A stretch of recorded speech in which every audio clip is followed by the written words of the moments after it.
InsyaAllah boleh dengar InsyaAllah.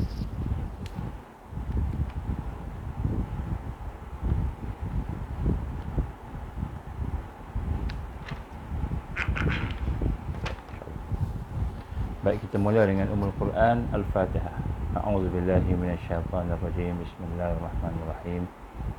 Alhamdulillahi rabbil alamin arrahmanir rahim maliki yaumiddin. Iyyaka na'budu wa iyyaka nasta'in. Ihdinas siratal mustaqim.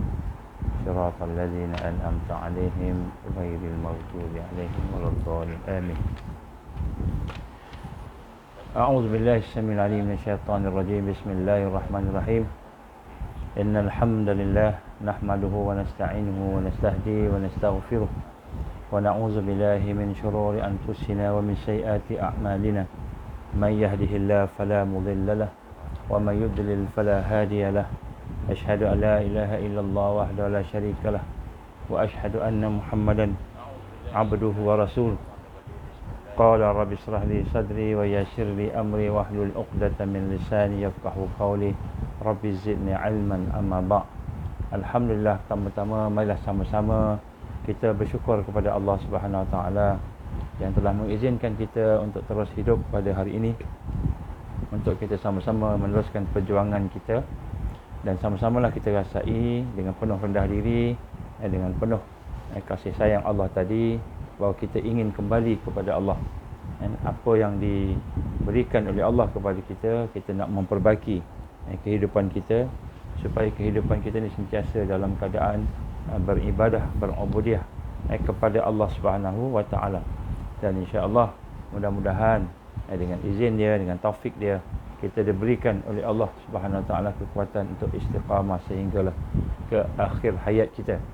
Bagaimana yang digambarkan oleh Rasulullah sallallahu alaihi wasallam, sesungguhnya amal yang sebenar itu ialah amal yang menutup kehidupan kita, amal yang menutup kehidupan kita.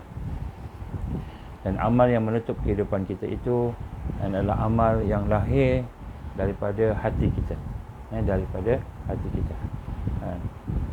Innal a'mal bil khawatim, atau kama Rasulullah sallallahu alaihi wasallam. Sesungguhnya amal yang benar, yang sebenar itu ialah yang menutup. Selawat dan salam kepada Rasulullah sallallahu alaihi wasallam. Allahumma salli ala sayyidina Muhammad wa ala ali sayyidina Muhammad kama sallaita ala sayyidina Ibrahim wa ala ali sayyidina Ibrahim wa barik ala sayyidina Muhammad wa ala ali sayyidina Muhammad kama barakta ala sayyidina Ibrahim wa ala ali sayyidina Ibrahim fil alamin innaka Hamidum Majid. Jadi kita sama-sama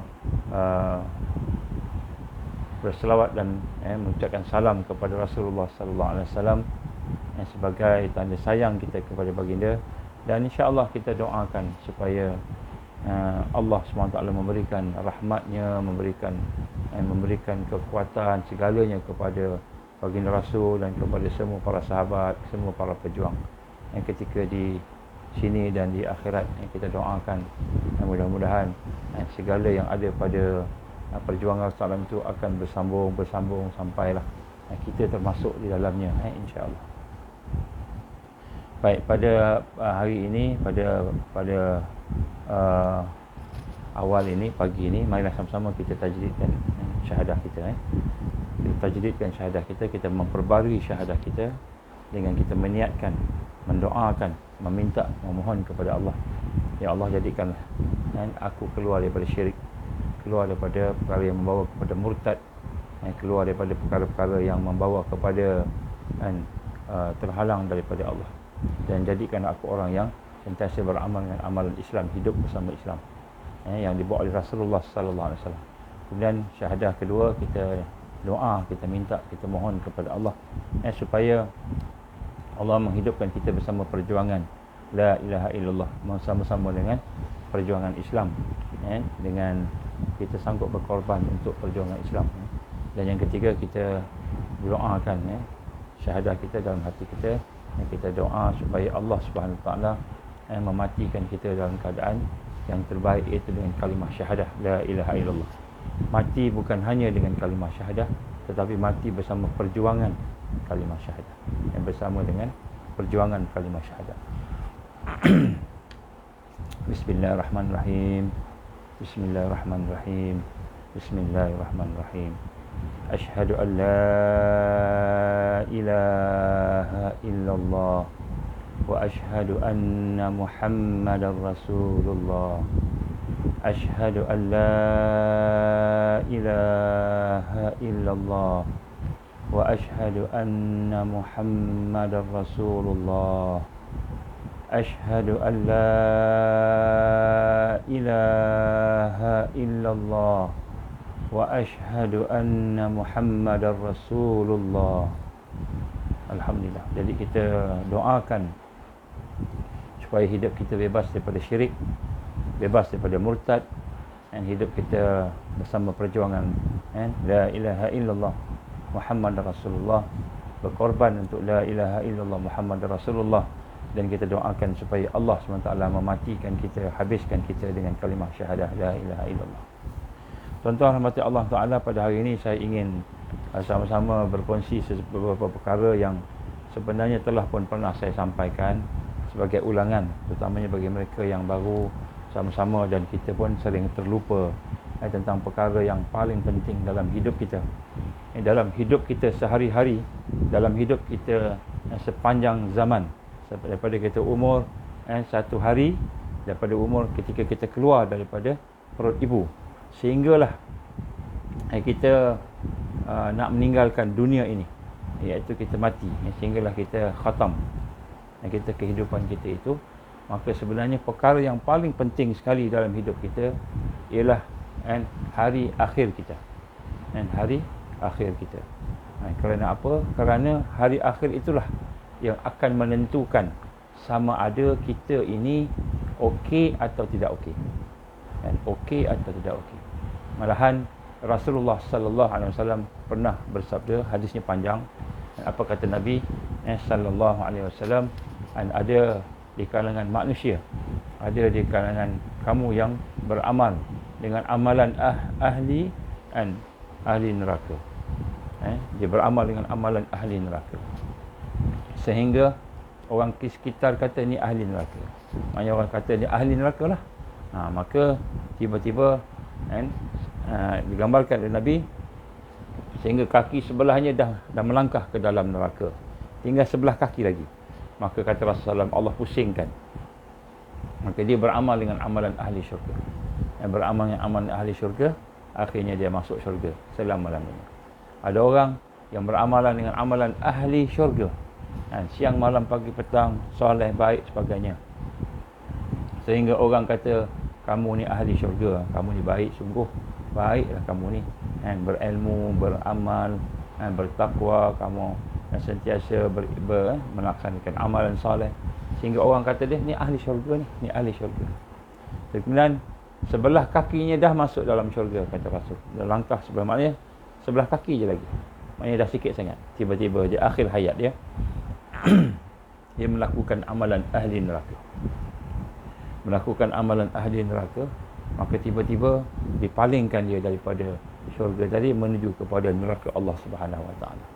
Maka hadis ini hadis sahih, digambarkan oleh Rasulullah SAW tentang amalan-amalan yang dilakukan oleh seorang hamba Allah itu, walaupun amalannya banyak baik, banyak benda yang soleh, tetapi kita tidak tahu di akhir hayat kita, adakah kita akan berpaling daripada Allah Subhanahu Wa Taala, adakah kita akan menderhaka kepada Allah. Dan di sinilah para ulama menggambarkan kepada kita bagaimana sesungguhnya kenapa mereka itu berpaling.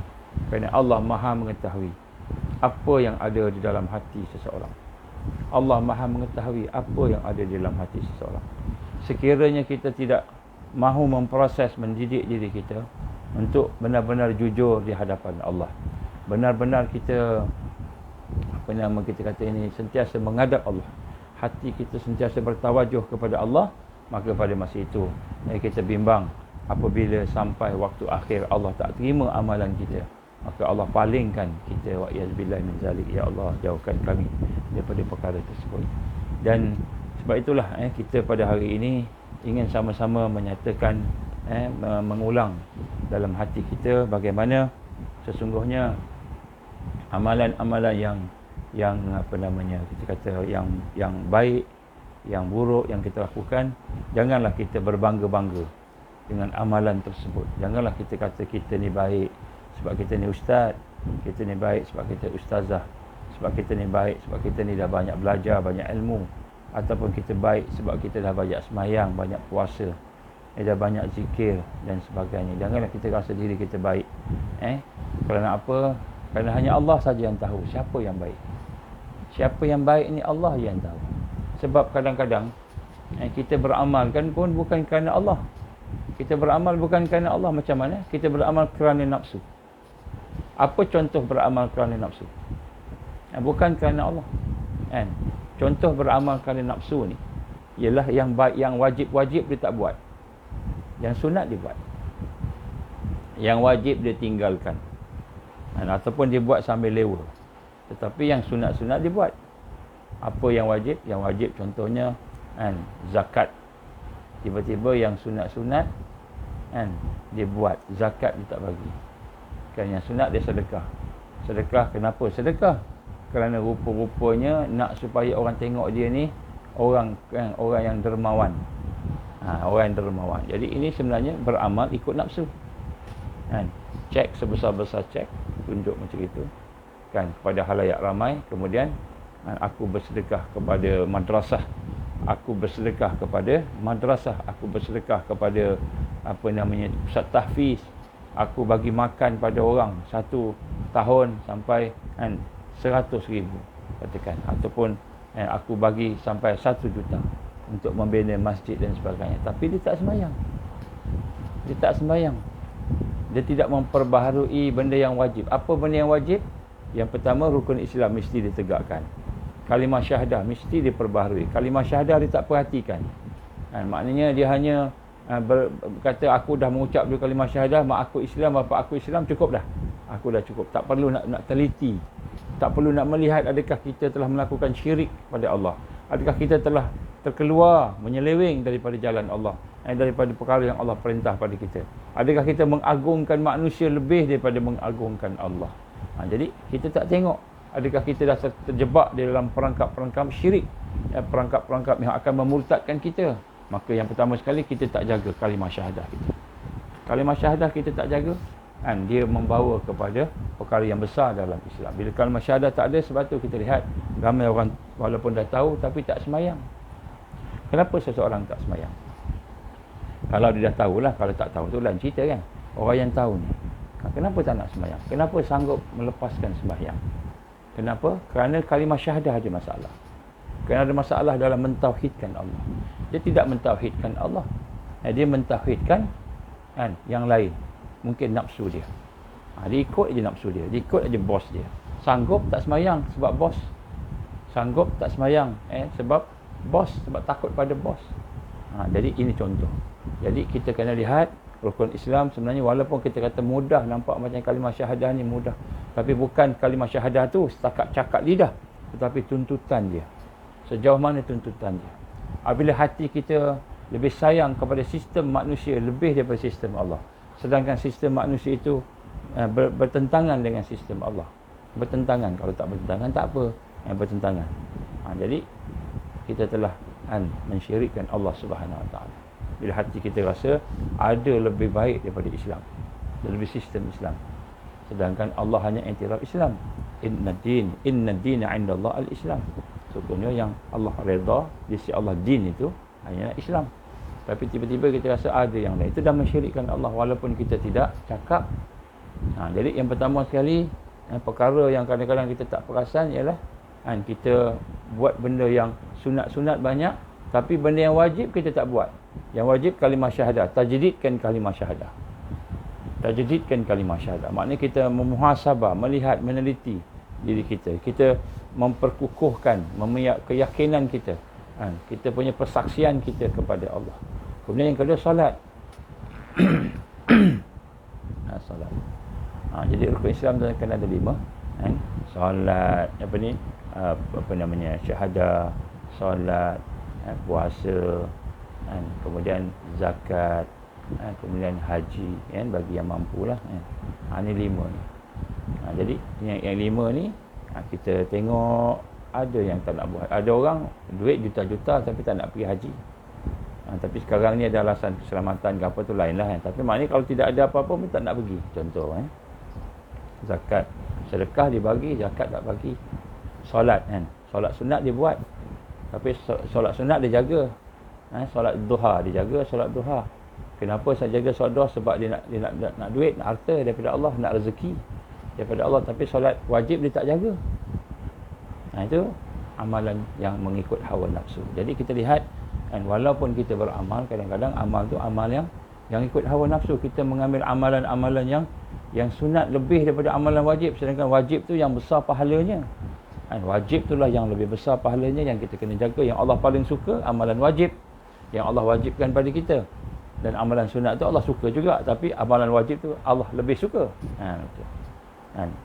Jadi sebab tu kita duduk sini, kalau kita kena faham, kadang-kadang kita sendiri tak tahu adakah kita ni seorang yang betul-betul beramal kerana Allah atau kerana nafsu. Kita tak tahu. Sebab tu kita yang maha mengetahui Allah saja. Sesungguhnya Allah sahaja yang maha mengetahui siapa yang bersih di kalangan kita, siapa yang baik di kalangan kita, siapa yang betul-betul tunduk, patuh kepada Allah di kalangan kita. Kita tak tahu. Kadang-kadang kita beramal, niat kita tu ada niat yang macam-macam. Kita puasa kadang-kadang bukan nak dekat dengan Allah, puasa sebab nak diet. Supaya apa? Supaya saya ni kurus sikit kat puasa bulan Syaban ni. Ataupun puasa kerana nak dapatkan sesuatu. Dapatkan sesuatu yang lain selain daripada redha Allah Subhanahu wa taala. Dan sebab itulah tuan-tuan dan puan-puan Allah, Allah gambarkan kita tak tahu kita ni baik tak baik. Sebab tu jangan sangka kita baik. Jangan sangka kita baik. Sebab di akhir hayat kita akan berhadapan dengan kesusahan yang paling besar. Bencana yang paling besar sekali ketika kita berada di akhir hayat kita. Ketika kita berada di akhir hayat kita, apakah bencana yang paling besar? Yang pertama sekali adalah sakaratul maut. Sakaratul maut tu yang paling besar sekali. Bukan berdepan dengan Dajjal. Berdepan dengan Dajjal ni besar, fitnah paling besar kepada orang beriman. Tetapi bencana yang paling besar ketika kita berhadapan dengan akhir hayat kita ialah sakaratul maut, sakit mati. Dan sakit mati ni, seandainya kita betul-betul rasa sakit mati ni, kita boleh faham sakit mati ni macam mana. Kesusahan dia, ketakutan dia, bukan sakit saja, takut.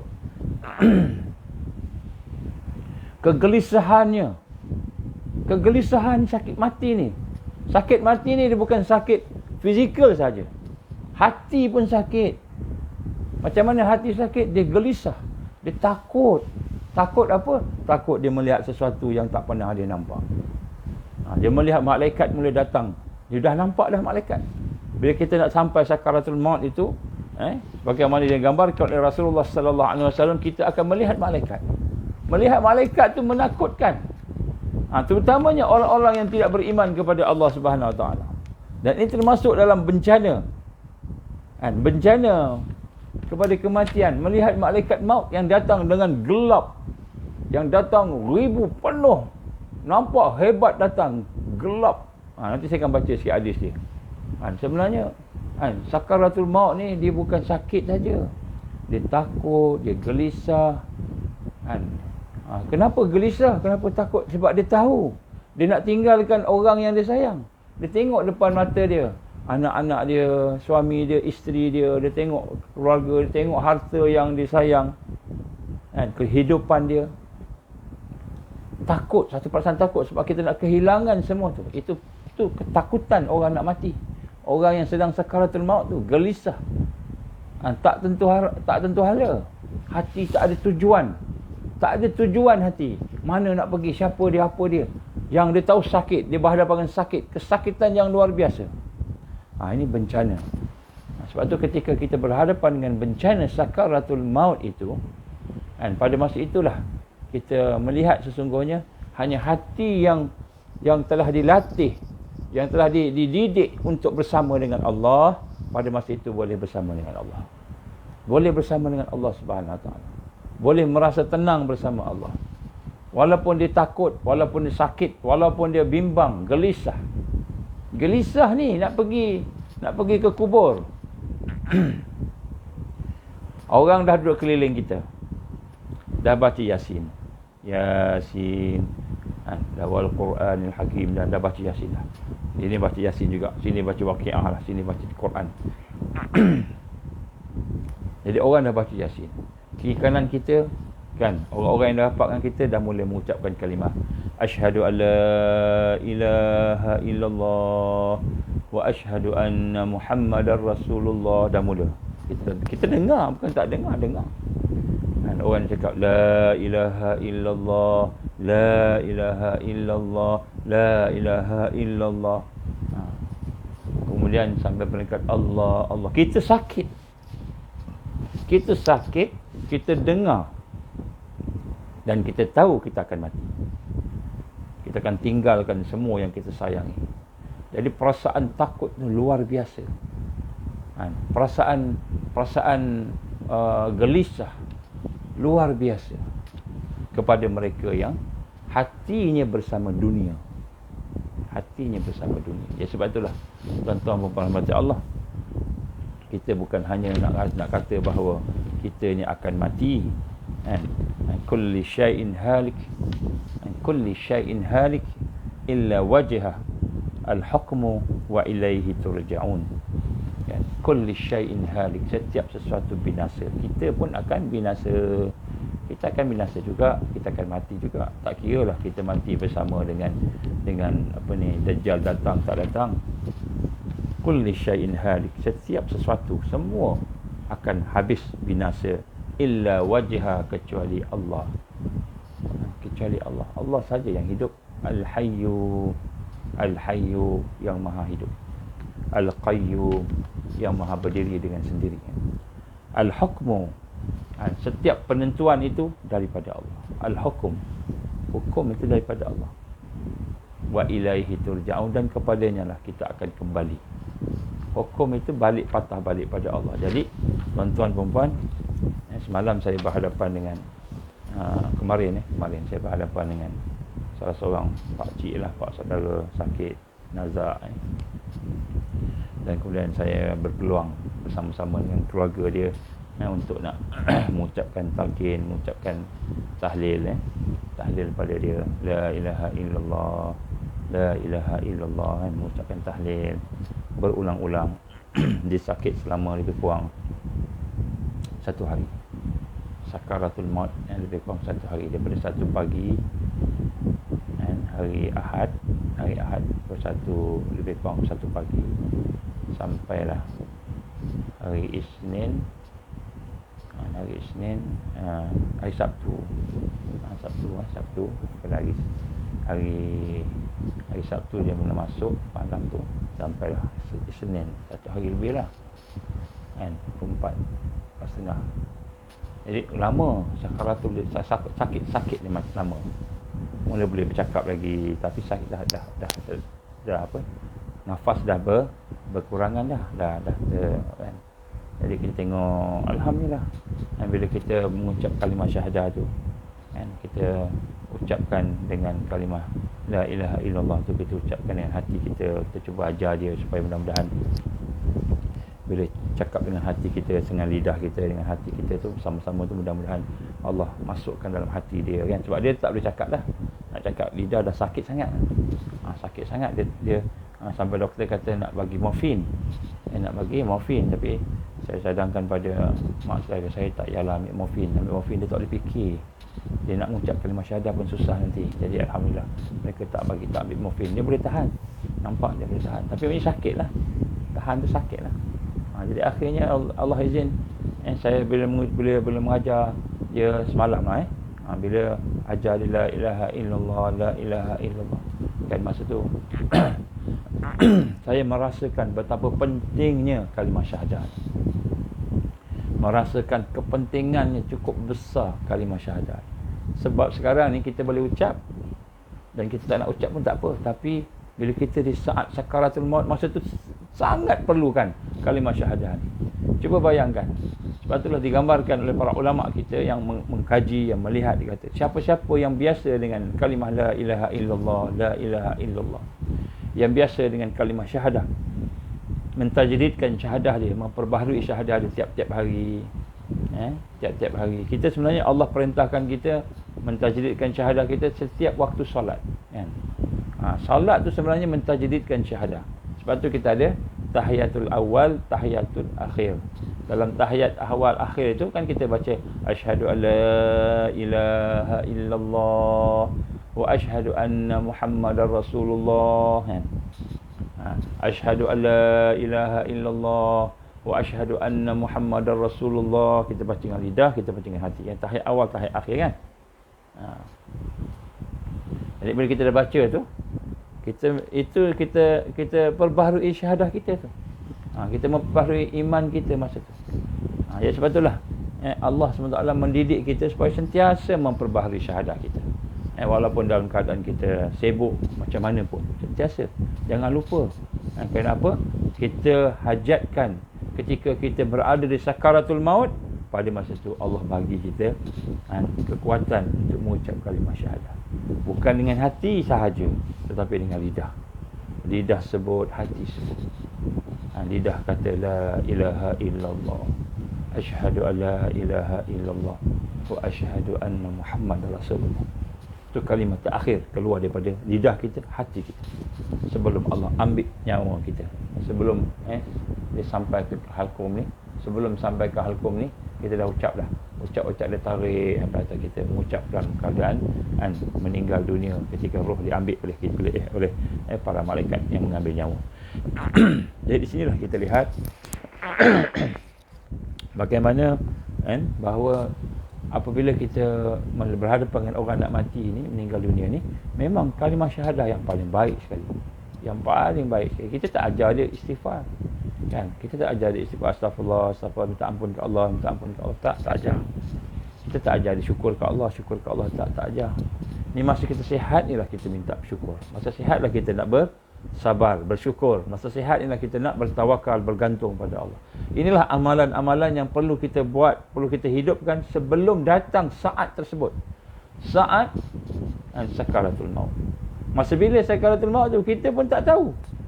Mungkin hari ni, mungkin petang ni, mungkin tengah sembahyang kita meninggal dunia, mungkin tengah mandi dalam bilik air meninggal dunia. Bilik air baru cantik besar, hebat, tiba-tiba terjatuh, licin, tergantuk kepala kita di bol ataupun di mana-mana, di dinding ke, terjatuh, meninggal kita. Meninggal dalam tandas kita, bilik air kita. Mungkin meninggal ketika naik kereta, meninggal ketika kita makan tersedak, ataupun tercekik, masuk makan apa tercekik ke dalam ni, tak boleh nak keluar. Orang buat macam mana pun tak boleh. Dah sampai ajal. Maknanya ajal yang nak datang pada kita ini, dia akan sampai pada waktunya. Dia bukan sebab sakit, bukan sebab tua, bukan sebab muda, bukan sebab kita sihat ataupun tak sihat. Fa iza jaa ajaluhum la yastakhiruna as-sa'ah wa la yastaqdimun. Maka bila sampai ajal mereka, wa kulli ummatin ajal, setiap daripada umat itu ada kematian dia. Fa iza jaa ajaluhum, maka apabila sampai waktu ajal mereka, la yastakhiruna as-sa'ah, tidak akan diberikan kelambatan, tidak akan dilewatkan walaupun satu saat. Wala yastaqdimun, dan tidak akan dicepatkan satu saat. Satu saat tu, satu lahzah pun tak lambat, tak cepat. Jadi mati kita bukan sebab sakit. Jangan kita ingat kita sakit aja baru kita mati. Jangan ingat kita tua aja baru kita mati. Ramai orang mati tanpa sebab, ramai juga. Student saya, pelajar saya mati tanpa sebab. Jadi sebab itulah mati ni bila-bila masa. Sebab tu kita kena sentiasa mengingati mati, mengingati kematian kita. Kenapa? Kerana amal yang paling penting sekali, amalan kita nak menghadap Allah ketika kita nak habis, nak tutup umur kita di dalam dunia ini. Itu amal paling penting. Dan sebab itulah orang yang cerdik ialah orang yang sentiasa mempersiapkan diri dia untuk berhadapan dengan waktu ketika dia mati dan selepas mati. Maka sebab tu kita nak kena tengok kat sini. Tidak ada alternatif lain bagi kita. Dan ini tidaklah bermakna kita kena takut dengan mati tu. Takut mati, bukan kita takut mati, kan? Tetapi kita kena persiapkan diri kita untuk mati. Macam mana nak persiapkan diri kita untuk mati? Tuan-tuan berrahmati Allah Ta'ala, tidak ada cara lain untuk kita mempersiapkan diri kita untuk mati, melainkan kita jadikan seluruh hidup kita ni ibadah. Seluruh hidup kita ni ibadah. Seluruh hidup kita ni zero maksiat. Zero maksiat, zero mungkar. Maknanya tidak ada maksiat. Kita bertaubat. Kita sentiasa dalam keadaan bertaubat, barulah maksud kita ni cerdik. Cerdik. Kita mempersiapkan diri kita untuk kematian. Maknanya apa? Kita pergi bekerja, kerja tu ibadah. Kita makan, makan tu ibadah. Kita minum, minum tu ibadah. Ada orang makan mati. Tengah makan mati. Tengah makan, bukan makanan tu bunuh dia, tak. Tengah makan, ajal dia sampai. Ada orang tengah main bola, ajal dia sampai. Ada orang tengah sembahyang, ajal dia sampai. Waktu dia mati tu dia tengah sembahyang. Ada orang dalam tandas, ajal dia sampai. Ada orang sakit kanser bertahun-tahun, tak mati-mati, lepas tu sampai ajal dia. Pernah tak kita tengok orang sakit kan, kuat sampai habis kan, tiba-tiba dia sihat. Sihat dia. Tekanan darah dia okey, gula okey, semua okey, jantung okey. Semua sihat dia. Tak lama lepas tu meninggal dunia. Pernah tak nampak? Banyak kan kita jumpa orang macam tu. Dia sakit tiba-tiba sihat. Dia boleh jumpa, boleh pergi ziarah anak dia pergi sana jumpa orang sana sini semua sekali. Sihat. Mak dah sihat ke? Sihat. Dah sihat dah, alhamdulillah, Allah bagi sihat. Tiba-tiba kan dengar lagi sekali telefon, mak dah meninggal dunia. Baru dia jumpa, sihat. Dia boleh bercakap, boleh makan, gelak-gelak lagi semua. Ada tak? Ada. Sebab sakit tu bukan syarat untuk mati, bukan. Tu Allah nak ajar kita, nak didik kita. Jadi apa syarat nak mati ni? Tak ada syarat apa. Bila sampai ajal, kata Allah, fa iza jaa ajaluhum, maka bila sampai ajal kamu, tak akan lambat, la yastakhiruna sa'ah, tak akan lambat satu saat, tak akan cepat satu saat. Tengah bercakap, ada orang tengah berceramah. Pernah tengok video ada seorang alim yang sedang berceramah, tengah pergi kuliah, tiba-tiba terdiam. Allah, bom jatuh. Kan? Ada tak? Ada. Ada orang tengah sembahyang, nak sembahyang, Allahu akbar. Kemudian dia sujud tak bangun-bangun. Ada video tu kan? Saya ada forwardkan dalam wall sebelum ni. Kan? Kenapa tengah sembahyang? Waktu ajal sampai. Ada orang tengah main bola, waktu ajal sampai. Ada orang sedang bersukaria, tengah seronok dengan kawan-kawan, ajal sampai. Ada orang tengah sedih, sampai lompat daripada daripada jambatan, lompat jatuh, mati. Dikata dia mati sebab lompat, dah ajal sampai. Ada orang lompat tak mati, ada juga. Lompat tinggi tak mati, ada, belum sampai ajal. Kan? Ada keren jatuh tumbang, sian dia kan, dengan kereta dia, kemek apa semua, kita tengok meninggal dunia di situ. Kita nampak keren tu yang membunuh dia kan. Dari sudut syariatnya kita boleh nampak begitulah, tapi hakikatnya ajal sampai. Ya, sebab itulah tuan-tuan dan puan, ajal kita ni masa bila? Kita tahu ke bila kita nak mati? Kita tahu ke di bumi mana kita akan mati? Kita tak tahu. Itu semua pengetahuan Allah. Dan adalah manusia yang Allah beri kepada dia hin. Kita kata hin, supaya dia boleh rasa dia nak mati dah, dekat dah nak mati. Kan? Jadi Allah bagi hin, maka dia pun mempersiapkan diri dia. Ada orang yang macam itu, ada. Jadi sebab itulah kita nak lihat di sini bahawa bagaimana berapa banyak orang muda ditipu oleh kemudaannya, dilalaikan oleh angan-angannya, menyibukkan diri dengan hawa nafsu, sibuk dengan hawa nafsu, bersandar pada kekuatannya. Dia kata dia seorang kuat kan.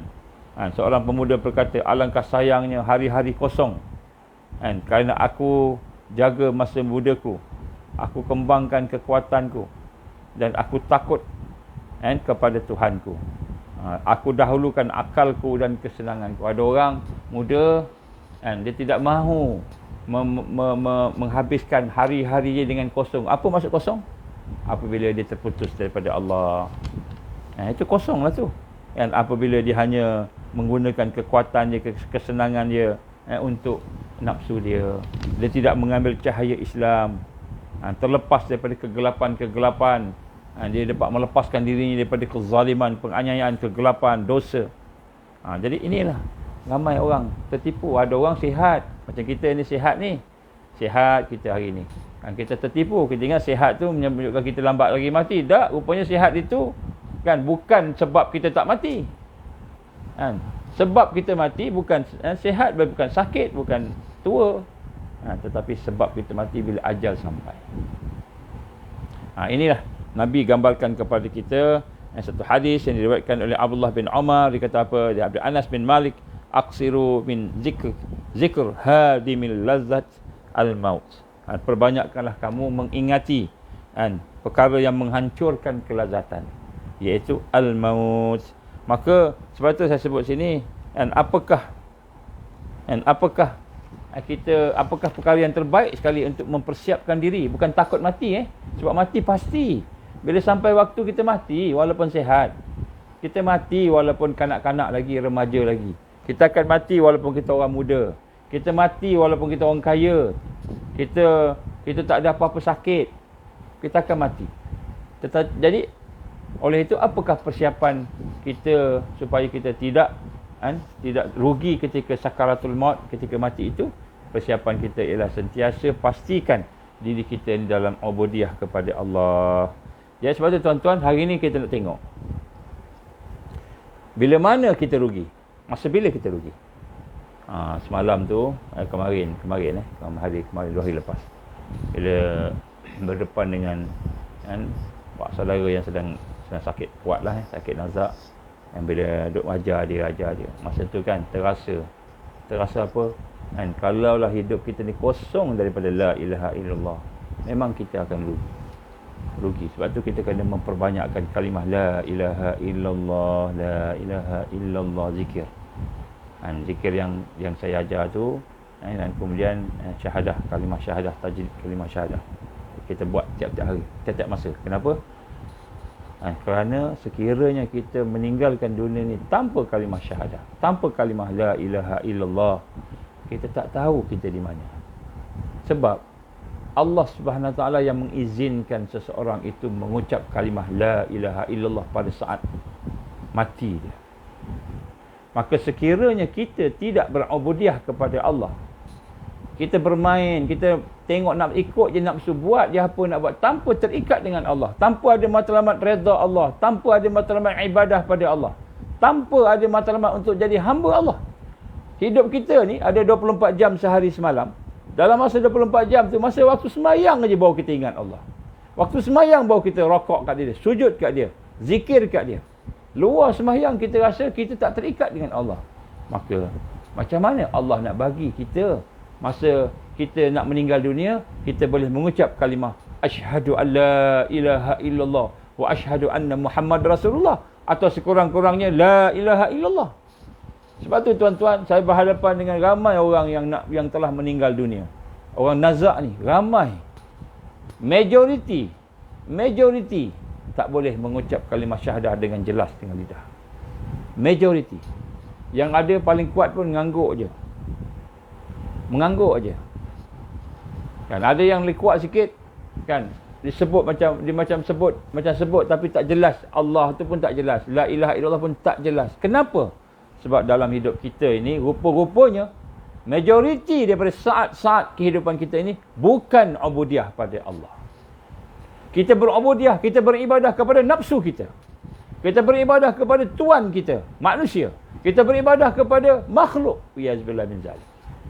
Apabila majoriti daripada kehidupan kita itu penuh dengan syirik kepada Allah, maka di akhir hayat, maka Allah tak izin kita sebut nama dia. Engkau hidup dulu, aku bagi engkau nikmat makan, minum, bagi nikmat kesihatan, bagi nikmat umur, bagi nikmat anak-anak, keluarga, bagi nikmat semua. Tetapi engkau tidak pernah hubungkannya sebagai abdi aku, sebagai hamba aku, sebagai ubudiyah kepada aku. Maka adakah Allah SWT yang maha adil akan bagi kita mengucap dua kalimah syahadah di akhir hayat kita? Sudah tentu tidak. Kalau dibagi pun mungkin apa yang ada dalam hati kita sikit terasa. Itu pun alhamdulillah lah bagus. Sebab ada juga kita buat benda-benda soleh tu, Allah bagi kita. Jadi sebab itulah, mengucap dua kalimah syahadah di akhir hayat kita itu berdasarkan sejauh mana ubudiyah kita pada Allah. Sejauh mana hati kita beramal untuk beribadah pada Allah. Sejauh mana fizikal kita beramal untuk beribadah kepada Allah. Sejauh mana kehidupan kita. Kul innas salati wa nusuki wa mahyaya wa mamati lillahi rabbil alamin. Sejauh mana kita menjadikan seluruh hidup kita ini ubudiyah lillahi wahdah. Kita beribadah kepada Allah sahaja, sejauh itulah di akhir hayat kita akan boleh mengucap dua kalimah syahadah. Sebab itu tuan-tuan rahmati Allah Ta'ala, zikir la ilaha illallah ni bukan main-main. Sesuatu yang kita kena lakukan. Tajdid syahadah sesuatu yang kita kena lakukan. Kenapa? Kerana ketika kita berhadapan dengan sakaratul maut, keadaan kita sakit tu, ketika itu susah. Badan kita sakit, satu anggota sakit. Saya bacakan hadis Nabi SAW. Apa hadis Nabi tuan-tuan? Kata Rasul SAW, sakaratul maut itu adalah sesuatu yang dahsyat. Sakaratul maut itu sesuatu yang amat dahsyat. Amat dahsyat sakitnya. Kata Nabi SAW, lebih dahsyat daripada pukulan pedang, lebih dahsyat daripada dicincang oleh pedang, lebih dahsyat daripada, lebih tajam daripada potongan-potongan gunting dan gergaji. Lebih tajam. Jadi sakit mati tu, kita nampak Dajjal ambil gergaji belah orang, gergaji belah. Sakit mati tu lebih sakit daripada gergaji tu. Sakit mati lebih sakit gergaji tu. Kalau kita berperang, sakit mati lebih sakit daripada ditikam, dicincang oleh pedang. Seandainya ditarik satu urat kita, satu urat saja daripada kita ni ditarik, nescaya sakitnya amat sekali, amat berat. Maka bagaimana ditarik seluruh urat yang terikat dengan roh. Seluruh urat kita ditarik serentak. Sakitnya bagaimana? Tidak ditarik satu daripada satu urat pun, melainkan semua urat akan ditarik pada setiap anggota, pada setiap tubuh badan kita itu. Maka mati itu akan bertahap-tahap. Mati itu pula, sakaratul maut itu pula bertahap-tahap. Yang pertama akan terasa dingin, terasa sejuk pada kedua kakinya. Lalu kedua betisnya naik ke betis, dan kemudian akan sampai ke pahanya. Kemudian setiap anggota merasakan sakarat, kesakitan, kepedihan, pedih, sehingga sampai ke kerongkongan. Maka pada saat itu putuslah pandangannya dari dunia dan keluarga. Maka bila sakaratul maut, sakit dah sampai ke kerongkong ni, mata gelap, tak nampak dah. Mungkin dia boleh dengar lagi, tapi tak nampak dah. Terputus daripada dunia. Sakit sangat sampai dah tak boleh nak fikir dah.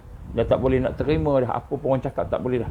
Dan ketika itulah, pada saat itulah tertutup pintu taubat. Kalau dia bertaubat, masa itu pun dah Allah tak terima. Masa ketika nyawa sampai ke kerongkong ni, bila roh kita dia tarik kat umbun-umbun, tarik daripada atas naik, sebab tu sejuknya daripada bawah naik ke atas, sampai ke kita punya kerongkong ni, kawasan kerongkong ni. Maka itulah saat-saat penyesalan, menyesal sangat. Kalau ada duit tak sedekah lagi, kalau ada harta tak digunakan dengan betul, kalau ada dosa tak bertaubat lagi, kalau ada hutang tak dibayar lagi, kalau ada kesalahan tidak diminta maaf, masa itu menyesal sangat. Saat paling menyesal ketika manusia itu di dunia ini, ketika kerongkong ia telah sampai, nyawanya dah sampai ke kerongkong, roh dah sampai ke kerongkong, ditarik oleh malaikat. Maka ketika telah sampai ke kerongkong, itulah saat yang paling menyesal dalam hidup dia. Dia nak bertaubat pun Allah dah tak terima dah. Allah dah tak terima. Diriwayatkan dalam satu kisah, Amr bin Al-As, Amru Al-As radhiyallahu anhu, ini sahabat Nabi sallallahu alaihi wasallam. Saat kematian dia bersama dengan anaknya yang bernama Abdullah. Maka ditanya oleh anaknya, wahai ayahanda, engkau telah mengatakan seandainya saja kamu bertemu dengan seorang yang berakal, kemudian dia akan berhadapan dengan kematian, Maka tentu dia akan menceritakan apakah yang dia rasa. Dia nak, jadi Amr al-As ni pernah cakap kat anak dia, kalau jumpa orang yang mati, dia nak tanya apa rasa mati, sakit mati itu, sakaratul maut. Maka Ammar pun menjawab, Ammar sahabat Nabi radhiyallahu anhu, dia kata apa? Wahai anak aku, demi Allah, wallahi seolah-olah aku bernafas daripada lubang jarum. Bernafas pun dah tak penuh dah. Banyak oksigen, banyak, tapi bila sedut tu, yang masuk sikit aja, macam daripada lubang jarum sikit. Sebab tu kita tengok orang nak meninggal dunia, dia punya nafas dia kan, dia sedut kau kan, dia sedut dengan mulut dia terbuka, dengan hidung dia terbuka, mulut dia terbuka, dia sedut, tapi yang masuk kata Ammar macam daripada lubang jarum aja. Sebab tu dia tercungap-cungap, penat kan, bukan sakit je, penat pun dia, penat nak bernafas penat. Maka dia kata, aku seolah-olah bernafas daripada lubang jarum, kata Ammar, dan seolah-olah ada ranting duri, ada duri yang dicabut dari kaki aku sampai ke kepala. Maksudnya seolah ada duri dicocok satu badan, duri cocok satu badan, dicabut satu duri, dicocok dan dicabut daripada kaki sampailah ke kepala. Sakit tak? Sakit sangat sakaratul maut tu. Sebab tu nak sebut kat sini bagaimana keadaan mati tu. Kalau kita tidak ada amalan-amalan sebelum mati, amalan-amalan sebelum mati, nak sebut nama Allah susah nak sebut. Kalau kita tidak berubudiah kepada Allah, masih lagi kita pentingkan nafsu kita, masih lagi kita pentingkan makhluk. Takut dengan makhluk ni, manusia ni, bos ni, lebih daripada takut ke Allah. Takut kepada musuh-musuh Islam lebih daripada takut pada Allah. Kita lihat balik, tengok balik hidup kita. Kita tidak berubudiah. Jadi macam mana apabila kita tidak beribadah kepada Allah, tak berubudiah kepada Allah sepanjang 24 jam ni, maka bagaimana bila kita mati kita akan dapat mengucap 2 kalimah syahadah? Susah. Sebab tu kita kena pastikan yang wajib kita buat yang wajib. Buat betul-betul, jangan buat main-main. Kita rasa dah sekarang ni bahawa aku boleh mati anytime, boleh mati. Dan orang beriman tak takut mati. Kenapa tak takut mati? Walaupun sakit, tapi mati tu ialah pintu masuk untuk bertemu dengan Allah. Pintu masuk nak berjumpa dengan Allah Subhanahu Wa Taala. Macam semalam, kemarin, pak saudara tu bila dia mati dah, dia boleh sebut nama Allah. Walaupun tidaklah jelas, tapi bila dia cakap Allah tu, dia boleh ikut, tapi walaupun tidak keluar kata jelas kan. Jadi nak sebut kat sini kan, alhamdulillah dia dah mati husnul khatimah, mati dalam keadaan menyebut nama Allah kurang-kurangnya kan. Dah selesai dah dia. Alhamdulillah, walaupun tak tahulah apa yang berlaku dalam alam barzah kan, kita tak tahulah apa berlaku pada dia, Allah yang Maha mengetahui kan. Tapi kurang-kurangnya ujian-ujian akan datang ni dah selesai. Dah tak payah fikir dah big reset ke, tak payah fikirlah dukhan ke, tak payah fikirlah dajjal, tak payah fikirlah apa semua, dah habis. Gembira pada dia, mudah-mudahan Allah terima semua amalan dia, mudah-mudahan Allah ampunkan dosa dia. Jadi bagi kita belum lagi. Kita bila sampai waktunya kita diambil oleh Allah Subhanahu Wa Taala. Jadi sebab itulah apa persiapan sebenarnya? Persiapan untuk kita nak berhadapan dengan sakaratul maut ataupun berhadapan dengan saat-saat akhir kita, ialah persiapan kita pastikan semua yang kita lakukan itu ibadah. Bukanlah maknanya kita kena berhenti kerja semayang aja, bukanlah maknanya kita kena zikir, tak buat apa kerja lain, buat zikir je contohnya. Bukan. Kita kena buat kerja yang kita kena buat. Waktu mencari nafkah, bekerja, kita bekerja. Waktu belajar, kita belajar. Waktu riyadhah, kita riyadhah. Tapi jadikan setiap riyadhah ibadah. Setiap bekerja itu, pekerjaan kita ni hari ni kita kerja ni, ibadah. Setiap pergaulan dengan sahabat-sahabat kita, ibadah. Semua yang kita lakukan jadikan ibadah. Apa maksud ibadah? Maksud ibadah ni maknanya kita buat itu kerana nak dapatkan redha Allah. Niat kita nak dapat redha Allah. Jadi kita belajar sungguh-sungguh sebab nak dapatkan redha Allah. Sebab Allah perintah kita belajar. Kemudian kita nak dapat redha Allah, niat kita tu nak tolong Islam. Bila kita tolong Islam, tolong agama Allah, maka Allah redha lah dengan kita. Jadi kita bekerja pun sama juga, nak bagi nafkah pada keluarga kita. Kemudian kita bagi kerja tu untuk nak infak juga kepada bantu perjuangan Allah. Jadilah redha Allah, dapatlah redha Allah. Kita nak bayar zakat, kita nak sedekah, kita nak infak, kita nak gunakan pada jalan yang Allah suruh, Allah perintah, jauh daripada maksiat dan mungkar. Jadilah ibadah. Kerja tu ibadah. Ya, jadi kita betulkan. Jadi yang pertama, apa-apa pun kita niatkan, ya Allah, aku nak jadikan hidup aku hari ini sebagai hamba-Mu, ya Allah. Kul inna salati wa nusuki wa mahyaya wa mamati lillahi rabbil alamin. Kemudian yang kedua, maksud ibadah ini ialah kita sentiasa dalam keadaan tidak melangkaui syarak, tidak melangkaui sunnah Nabi. Maknanya kalau benda tu Rasulullah SAW haramkan, kita tak buat. Kalau Rasulullah SAW haruskan, kita buat dengan berhati-hati. Kalau Rasulullah wajibkan, kita buat, tak tinggal. Kalau Rasulullah SAW kata sunnah, benda tu sunnah, digalakkan, kita buat dengan penuh kasih sayang. Jadi maknanya kita lihat sini, segala yang kita lakukan tidak terlepas daripada ahkam taklifi, hukum-hukum yang Allah taklifkan, Allah tentukan pada kita, iaitu yang wajib, yang sunat, yang harus, yang makruh, yang haram. Ada 5 kan. Imam Syafi'i ni, Imam Syafi'i ada 5 kan.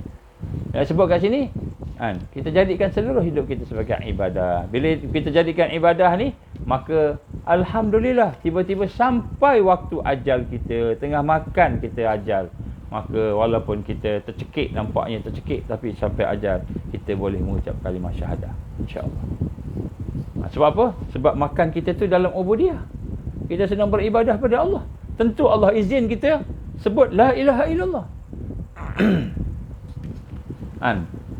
Tentu Allah izin kita sebut la ilaha illallah. Kita bermain. Bermain tu kerana Allah, bukan kerana nak menang apa sebagainya. Bermain kerana Allah. Bila bermain kerana Allah, tentu Allah izin kita sebut la ilaha illallah. Asyhadu an la ilaha illallah wa asyhadu anna Muhammadar Rasulullah. Tengah-tengah main tiba-tiba jatuh. Jatuh tengah sakaratul maut. Tengah nazak. Kita bersah asyhadu an la ilaha illallah wa asyhadu anna Muhammadar Rasulullah. La ilaha illallah, la ilaha illallah. Allah habis sampai waktu. Tengah main, jatuh. Sebab sampai sakaratul maut tak boleh nak berdiri, sakit tak boleh berdiri, terjatuh. Tapi kita boleh sebut nama Allah. La ilaha illallah. Sebab bermain tu kerana Allah. Yang menjadi masalah tu bila bermain kerana selain daripada Allah. Selain daripada Allah. Jadi sebab tu kita nak kena tengok dalam diri kita ni, kita buat muhasabah.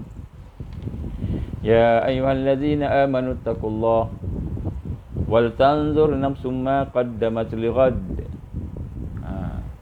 Wahai orang yang beriman, bertakwalah kepada Allah dan hendaklah setiap diri memerhatikan apa yang dipersiapkan untuk hari esok.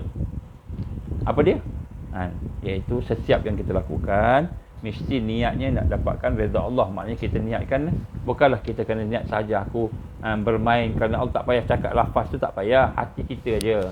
Hati kita kata aku bermain ni kerana Allah, aku masak ni kerana Allah, aku jaga anak ni kerana Allah, aku layan suami aku kerana Allah, aku baik dengan isteri aku kerana Allah, aku buat bergaul dengan kawan-kawan kerana Allah, aku lakukan ini kerana Allah, aku lakukan itu kerana Allah. Semua hati kita niat nak dapat redha Allah. Kemudian kita ikut syarak, jangan melampaui batas daripada syarak. Kita buat ikut apa yang Rasulullah SAW ajar kita, syariat. Itu insya-Allah kalau tiba-tiba datang ajal kita, kita boleh sebut nama Allah, kita boleh sebut kalimah syahadah dengan mudah. Ini rahsia yang kita nak kena rasa. Kalau tidak, kita tak perasan. Sebab tu kenapa orang susah nak mengucap kalimah syahadah ketika dia nak mati? Sebab ketika dia nak mati tu sendiri, dia tidak bersama Allah. Tidak bersama Allah. Dia tidak beribadah pada Allah. Dia tidak rasa hidup ni hamba Allah. Tak rasa pun. Dia tak rasa diri dia hamba Allah. Tuan-tuan, perempuan, kita rasa tak diri kita ni hamba Allah? Kita rasa tak? Kita rasa tak kita ni kepunyaan Allah? Kesihatan kita Allah punya. Mata kita, telinga kita, tubuh badan kita, anak-anak kita, semua Allah punya. Kita rasa tak? Kita rasa tak kita hamba Allah? Lillahi ma fis samawati wa ma fil ard. Kepunyaan Allah lah segala apa yang ada di langit dan segala apa yang ada di bumi, semua Allah punya. Jadi kita rasa tak? Jadi kalau kita rasa Kita ni hamba Allah, maka kita kena jadi hamba Allah. Tapi kalau kita tak rasa kita hamba Allah, itu yang kita kena perbanyakkan, perbanyakkan zikir, la ilaha illallah, la ilaha illallah, la ilaha illallah. Kita perbanyakkan zikir, supaya kita nak rasa. Jadi zikir ni bukan nak kumpul pahala. Kumpul pahala ni memang Allah bagi. Memang Allah bagi pahala zikir ni. Allah bagi. Allah ni maha pengasih, maha penyayang. Allah ni maha pemurah. Tetapi yang kita nak, hajat kita daripada Allah, daripada zikir ini, ya Allah, berikanlah aku iman, berikanlah aku cahaya, berikanlah aku kekuatan supaya menjadi hamba-Mu yang benar-benar sempurna. Rabbana atmim lana nurana. Wahai Tuhan kami, berikanlah kepada kami kesempurnaan cahaya yang ada pada kami ini. Waghfir lana, ampunkanlah dosa kami. Ya Allah, Engkaulah yang terbaik, Engkaulah yang maha agung, maha pengampun. Innaka ala kulli syai'in qadir. Kau yang maha berkuasa ke atas segala sesuatu. Rabbana atmim lana nurana. Jadi kita sebut la ilaha illallah, la ilaha illallah. Kita sebut tu semua tu dalam rangka apa? Dalam rangka kita nak lebih meningkatkan lagi. Kita minta ke Allah, kuatkanlah iman aku ya Allah, berilah aku cahaya lagi ya Allah. Maka apabila kita hidup di dalam keadaan beribadah kepada Allah setiap saat kita, maka pada ketika itulah insya-Allah, biiznillah, bila hati kita dah rasa macam tu dan fizikal kita pun dah beribadah pada Allah, insya-Allah dengan izin Allah kita mudah nak mengucap kalimah syahadah ketika kita berhadapan dengan sakaratul maut. Jadi kita kena latih diri kita daripada hari ini. Setiap yang kita lakukan itu adalah ubudiyah kepada Allah. Maksudnya pengabdian, ibadah kepada Allah. Aku ni nak jadi hamba Allah, bukan nak jadi hamba manusia, bukan nak jadi hamba nafsu, bukan nak jadi hamba diri sendiri. Bila kita memulakan persiapan begini, inilah persiapan dia. Maka ketika itulah insya-Allah kita berhadapan dengan sakaratul maut yang mengerikan itu. Yang mengerikan itu.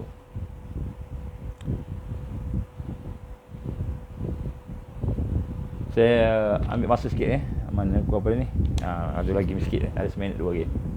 Saya nak bacakan apa yang digambarkan di sini. Antara bencana-bencana ketika sakaratul maut ialah apabila kita dapat melihat malaikat. Malaikat kita nampak. Kita nampak malaikat. Kita nampak malaikat. Allah bagi nampak malaikat.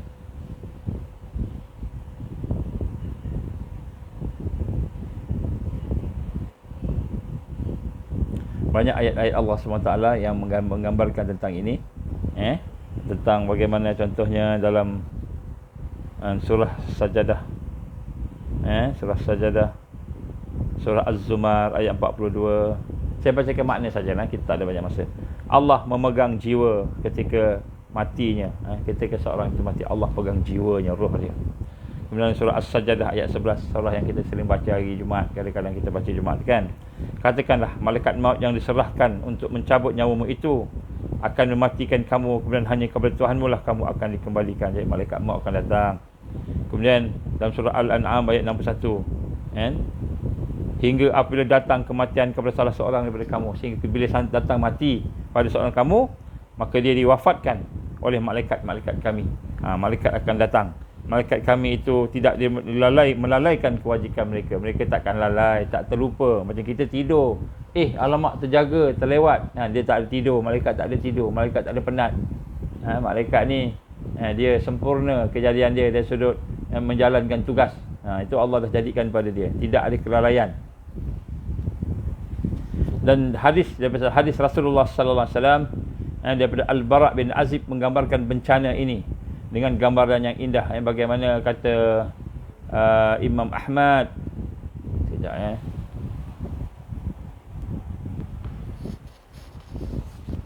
berkata Imam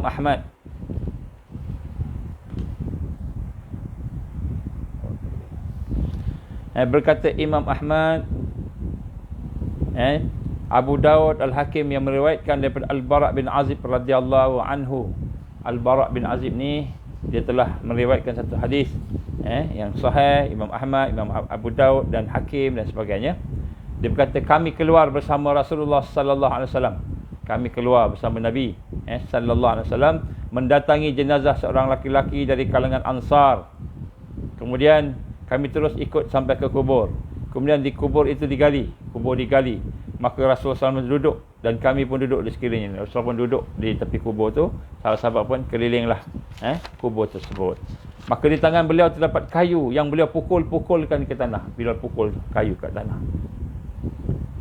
Kemudian lalu kami mengangkat kepalanya dan kemudian berkata, kami pun tengok Rasulullah SAW dan bertanya, lalu baginda mengangkat kepalanya bila Rasulullah pukul, kemudian baginda pun tengok sahabat-sahabat yang ada kat keliling kubur, mintalah perlindungan kepada Allah daripada azab kubur. Maka dia suruh doa, minta supaya Allah lindungi orang yang bawah kubur ni daripada azab kubur.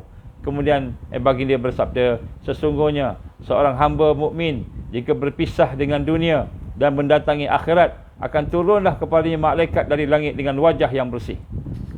Jadi apabila seorang itu mukmin nak mati, maka Allah akan turunkan malaikat dari langit dengan wajah yang bersih. Wajah mereka bagaikan matahari bercahaya. Pada mereka terdapat kain kafan dari syurga dan balsam pengawet dari sana, maknanya dapat pewangi daripada syurga. Kemudian malaikat maut datang sehingga duduk di dekat kepalanya. Maka malaikat maut akan duduk kat kepala. Kita ni bayangkan, bila kita nak mati besok, malaikat datang. Kalau kita orang beriman, kata Nabi, malaikat akan datang bawa kain kafan dan kemudian akan bawa pewangi daripada syurga. Lalu malaikat datang dekat kepala dia, kepala kita lah kalau kita mati. Kemudian malaikat maut datang sehingga duduk dekat kepalanya. Malaikat duduk dekat kepala. Lalu dia pun mengatakan, wahai jiwa yang tenang, wahai jiwa yang tenang, mutmainnah, jiwa yang tenang. Jadi orang yang Allah SWT izinkan malaikat duduk di kepalanya dengan keadaan berseri-seri, dengan membawa kain kafan dari syurga, membawa pewangi daripada syurga tadi, maka dia akan panggil, wahai jiwa yang tenang, nafsu mutmainnah, kembalilah engkau kepada keampunan dan keredaan Allah. Dia pun sebut, baliklah kamu kepada keampunan Allah. Allah dah ampunkan kamu dan Allah dah redha pada kamu. Nampak? Belum masuk kubur lagi dah malaikat dah sebut dah. Kembalilah pada Allah dengan keampunan Allah. Maknanya sakit pun dah tak apa, sakit pun tak apa. Sakit pun tak apa sebab malaikat dah cakap dah dapat keampunan Allah. Malaikat dia kata keredaan Allah. Jadi ini bencana yang nampak malaikat ni antara sakaratul maut ni Allah bagi. Kemudian kalau dalam apabila seseorang itu berhadapan dengan su'ul khatimah pula, kematian yang buruk, ia termasuk bencana yang besar pada kematian. Dalam satu hadis yang diriwayatkan oleh Huzaifah bin Yaman, Huzaifah bin Al-Yaman ketika menjelangan kematian dia, maka Ibnu Mas'ud radhiyallahu anhu dia bersama dengan Huzaifah Al-Yamani ni salah seorang sahabat Nabi yang besar, sahabat Nabi yang mana telah diberikan rahsia-rahsia pada dia ketika dia nak meninggal dunia, dia ada bersama dengan Abdullah ibn Mas'ud ni, sahabat Rasulullah SAW juga radhiyallahu anhu.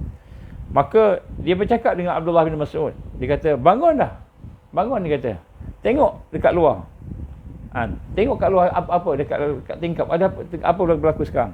Maka berdirilah Abdullah bin Mas'ud, kemudian dia datang semula, dia kata, matahari nak terbit dah. Maknanya dia meninggal waktu tahajud. Matahari nak terbit, matahari nak keluar dah ni, dia kata. Maka Huzaifah pun berkata, aku berlindung kepada Allah daripada pagi yang menuju kepada neraka. Nampak sahabat Nabi pun bimbang, takut kepada su'ul khatimah. Aku berlindung daripada Allah daripada pagi yang menuju kepada neraka. Kemudian menjelang wafatnya Abu Hurairah menangis. Dan kemudian berkata, demi Allah, aku tidak menangis kerana sedih meninggalkan dunia, dan tidak pula kerana berpisah daripada kamu, tetapi aku sedang menunggu salah satu dari dua kabar daripada Tuhanku, apakah syurga atau neraka. Jadi Abu Hurairah pula ketika nak mati dia menangis. Jadi dia kata, aku menangis bukan aku takut nak tinggalkan kamu semua, tinggalkan dunia. Aku bukan takut nak berpisah dengan kamu semua ni, tapi aku bimbang apakah kabar yang akan aku dapat ni, syurga atau neraka, redha atau murka. Jadi kebimbingan sahabat-sahabat ni bila nak menunggu, dia tahu nak mati tu, dia menunggu malaikat datang nak beritahu kat dia. Al-Hasan telah mengatakan, tidak ada kebahagiaan bagi seorang mukmin kecuali ketika bertemu dengan Allah maka barang siapa yang bahagianya akan berjumpa dengan Allah, maka hari kematian hari kebahagiaan dan kesenangan, hari kedamaian dan kemuliaan. Sayyidina Hasan telah radhiyallahu anhu mengatakan bahawa tidak ada kebahagiaan melainkan orang beriman tu dapat berjumpa Allah. Jadi hari kematian tu hari gembira pada dia. Jadi sebab tu tuan-tuan dan puan Allah saya nak sebut kat sini, insya-Allah bagaimana digambarkan oleh Rasulullah SAW tadi, ada banyaklah bencana-bencana. Jadi apa persiapan kita? Itu penting sekali. Apa persiapan kita? Maka kita nak tengok hidup kita ni daripada pagi sampailah kita tidur, maka kita pastikan majoritinya ataupun kesemuanya adalah ubudiyah, ibadah, pengabdian kepada Allah. Kita nak rasa kita hamba Allah, dan kita nak rasa kita ni dimiliki oleh Allah. Segala yang ada pada kita ni Allah milik. Maka kita pun nak latih diri kita sentiasa bersyukur. Sebab tu bila kita sebut la ilaha illallah, la ilaha illallah, la ilaha illallah tu kita nak rasa tidak ada yang memberikan rezeki melainkan Allah, tidak ada yang memberikan sakit melainkan Allah, tidak ada yang menyembuhkan melainkan Allah, tidak ada yang menjadikan melainkan Allah. La ilaha illallah, la ilaha illallah. Yang pertama sekali kita mengiktiraf bahawa Allah adalah Tuhan kita, Rabb kita, ilah kita. Kita iktiraf. Bila kita iktiraf, maka lepas tu kita nak rasa kita ni hamba Allah. La ilaha illallah, la ilaha illallah. Jadi sebab saya nak tutup pada pagi ni tuan-tuan dengan salah satu rahsia yang penting kita nak kena tahu dalam zikir kita. Rahsia ni kadang-kadang kita ambil mudah. Apa rahsianya? Kekuatan orang yang dekat dengan Allah ini ialah apabila dia berinteraksi dengan Allah, berzikir kepada Allah, mengingati Allah, bersama Allah tadi, dia bukan hanya setakat lidah dia bukan hanya setakat hati dia menyebut, tapi dia merasai dalam hati dia apa yang dia rasa. Jadi bila kita sebut la ilaha illallah, la ilaha illallah, mula-mula kita sebut dengan lidah lepas tu dengan hati kita kan sebut je, tak ada rasa apa-apa. Tak apa, lama-lama nanti kita akan tengok hati kita makin meningkat iman, makin meningkat cahaya. Akhirnya kita sebut la ilaha illallah, la ilaha illallah. Ketika itu kita seronok, perasaan kita seronok, mungkin dah dapat nikmat, dapat rezeki, maka ketika itulah kita bersyukur. La ilaha illallah menjadi satu syukur pada Allah. La ilaha illallah, la ilaha illallah. Senyum kita. Sebab apa? Bila kita la ilaha illallah, kita rasai nikmat, senang, seronok dia kerana kita ni menjadi hamba Allah. Kalau kita sedang susah, payah dan sebagainya, maka kita akan rasa apa? Kita akan rasa sabar. La ilaha illallah, la ilaha illallah, dia menjadi kalimah apa? Kalimah inna lillahi wa inna ilaihi raji'un. Menjadi kalimah yang boleh menyebabkan kita sabar. La ilaha illallah, la ilaha illallah. Tidak ada yang memberikan ketakutan melainkan Allah, tidak ada yang memberikan kesakitan melainkan Allah. Tidak ada yang maha menggagahi, mengalahkan melainkan Allah. Al-Jabbar, Al-Qahar, tidak ada yang maha perkasa melainkan Allah. Jadi kita lihat bila perasaan kita dah mula, kita boleh hubungkan dengan lidah kita, berhubungkan dengan hati kita, maka zikir kita dah mula meresap dalam roh kita, dah mula meresap dalam roh kita. Jadi kita nak zikir bersama perasaan kita. Jadi ini rahsia para awliya dulu. Jadi bila dah mula perasaan kita, maka kita pun mula mendekati Allah. InsyaAllah bila kita sakit kita hubungkan dengan Allah. Bila kita seronok kita hubungkan dengan Allah. Ini kekuatan zikrullah. Kekuatan zikrullah. So terbaik zikir ialah la ilaha illallah. Kalau kita sekali-sekali, bukan sekali-sekali lah, banyak kali kalau kita ada kelapangan tu baca Quran pula.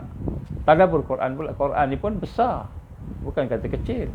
Besar Quran ni. Jadi Quran ni akan mendidik kita, memberi panduan kepada kita macam mana nak buat, apa nak buat. Ni Quran. Jadi itulah insya-Allah tuan-tuan dan puan-puan Allah, mudah-mudahan Allah SWT memberikan kepada kita kekuatan supaya kita lepas ni tidak rugi dah. Tidak menjadi golongan yang rugi. Wal 'asr innal insana lafi khusr. Sesungguhnya manusia itu berada dalam keadaan kerugian. Kenapa rugi? Terputus dengan Allah. Tidak berzikir, tidak melaksanakan amalan yang wajib, meninggalkan yang haram, tidak buat sungguh-sungguh sunnah. Rugi, putus, kosong. Kenapa rugi? Kerana bila masa dia tidak melakukan perkara tersebut, dia tidak beriman pada Allah, tidak beramal soleh tadi, maka tiba-tiba datanglah maut, datanglah ajal dia, maka dia dalam keadaan tidak berubudiah kepada Allah.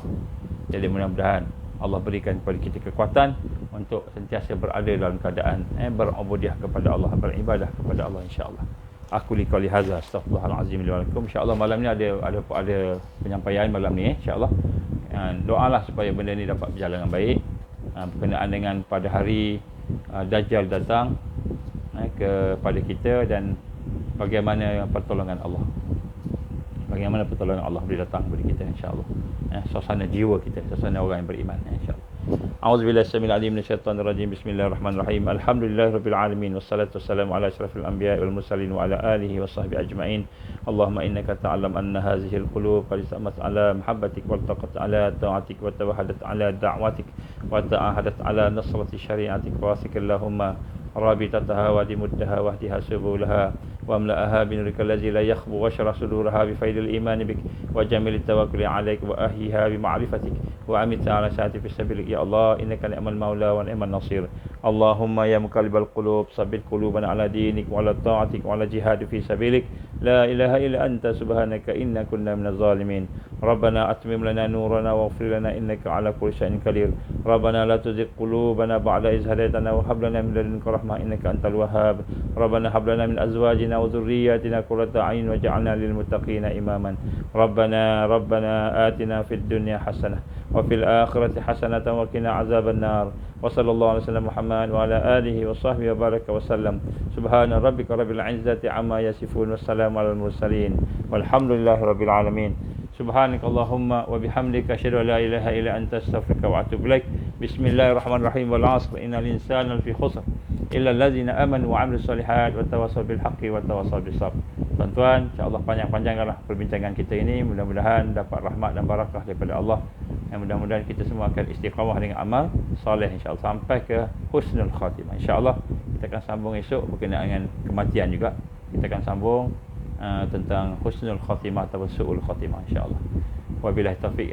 Kita baca tasbih kita. Subhanakallahumma wa bihamdika asyhadu an la ilaha illa anta astaghfiruka wa atubu ilaik. Bismillahirrahmanirrahim. Wal 'asri innal insana lafi khusr illa allazina amanu wa 'amilus shalihat wa tawassaw bil haqqi wa tawassaw bis sabr. Wabillahi taufiq wal hidayah. Assalamualaikum warahmatullahi wabarakatuh.